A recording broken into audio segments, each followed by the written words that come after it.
What is up, you guys? It is the Voodoo Child, and we are back with another Tribe Tea, but we are in my car. Usually I would do this in like a live stream setting, but some of you guys may know it's just a little bit more easy on my mental to do it this way. If you guys wondering, that has sent me in submissions.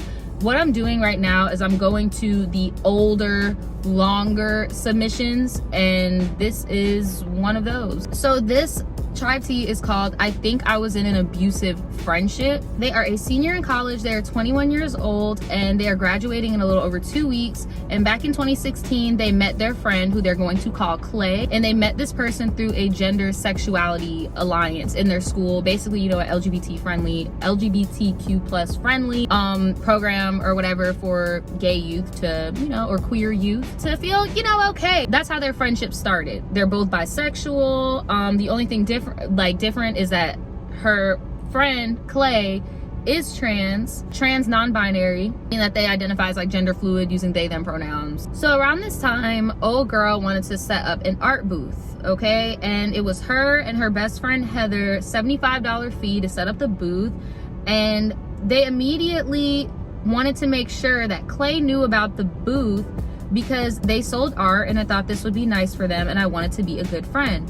I went to the office with them so they could sign their name on the sheet of paper, and they didn't want to go in alone, even if it was just to sign the paper. I get up at 5 a.m. to set up the booth. Around 8 a.m., Clay's mom comes to us with a stack of their paintings. Asks Clay's mom, where is Clay? And the mom tells me that they're at home and might be here.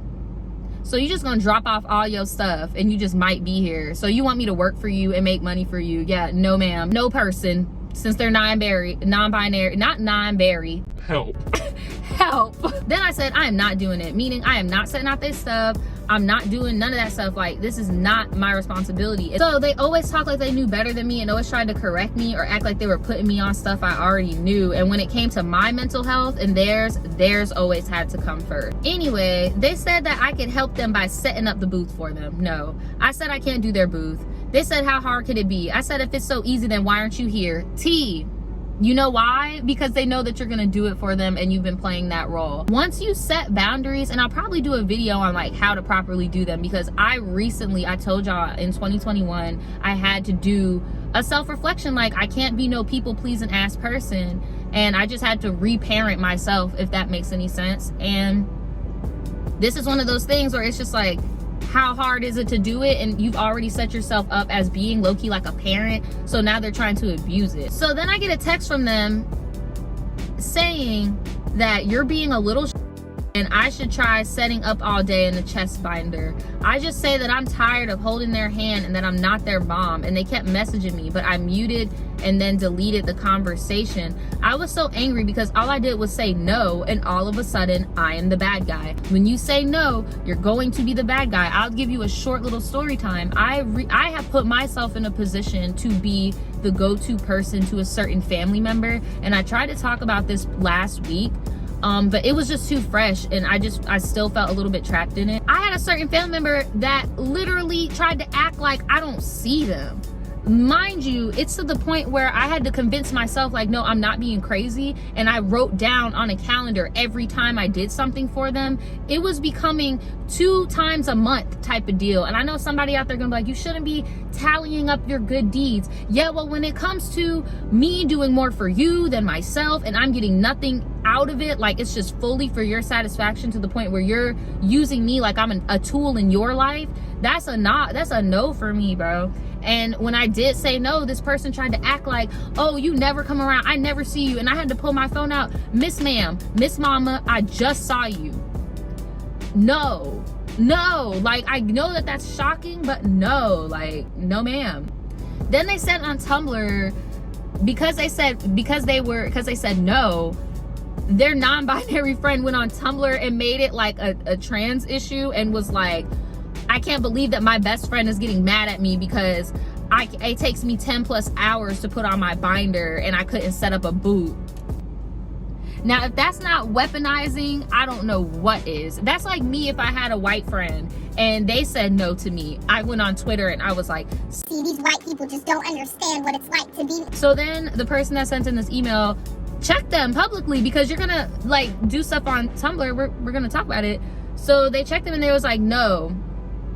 An extremely selfish thing to do is sign up to do something and expect your friends to do it for you when you don't show up. I had my own to do. I literally could not do yours and mine. You knew you had to stand up there all day. Why did you sign up? Yeah, I'm just another dumb cis person who doesn't understand. Really? Grow. The Clay responded, whatever, this friendship is over because you never understand my but I always have to roll over for yours. And that be the main gag, where like a lot of these people that will do that to you, that are used to you being a people pleaser and used to you always doing certain things for them, will throw it the most minute shit back in your face. Let me know in the comments if y'all have ever been in that situation. You will do something like drive them to work and pick them up from work for months, and they'll hit you with a, oh bitch, I can't believe you, like I made you that sandwich 2 days ago. And okay. All right, I couldn't wrap my head around how this happened just because I said no. I don't need any advice because I've distanced myself. I just want to know if you've ever had someone turn on you just because you told them no. Yes, ma'am, I did. And they just act like you never said yes. And I'm finally coming to a point where I'm realizing that I am, me personally, I came from emotionally neglected background. Growing up, I did not get my emotional needs met. I was constantly, when I cried, I was told to shut up. When I complained, I was told to stay in a child's place. When I got so overwhelmed with bottling up my emotions and exploded, I was called a drama queen. So I was constantly put down over and over and over growing up of expressing any emotions. And now I have to kind of like redo my shit, if that makes sense. So because not only do I have RBF, I've always made sure I've had my nice face on, try to seem as less confrontational as possible. I've always tried to please people. I've always tried to get the best scores. I've always viewed achievements and success as love. Like, those are the things that I had to rewire out of myself.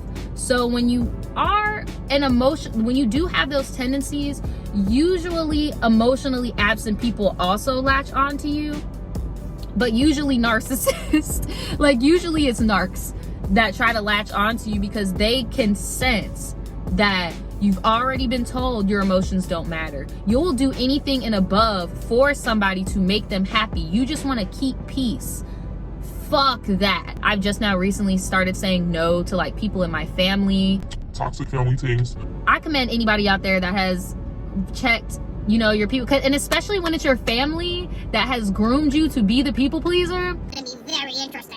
Because the majority of the time, they've already built how they do their life off of you being the people pleaser. Yes, I have been scorned for saying no, and yes, it'll keep happening, but there are ways to soften the blow. Because I know when you do finally say no, it's like you just want to yell, no, bitch, no, back. Like, trust me, I was there. Maybe you could say things like, oh, I'll think about it and I'll get back to you. That's also a way to say no. Like, there are different ways to do it. You don't have to be a complete bitch. No one likes a bitch. Fuck faking it till you make it. Live it. I'm gonna be doing more diverse tribe teas like this. I will still be doing my live segments, but I just need to, as y'all could see, I'm having internal changes within myself. I can't keep doing the same thing over and over and over.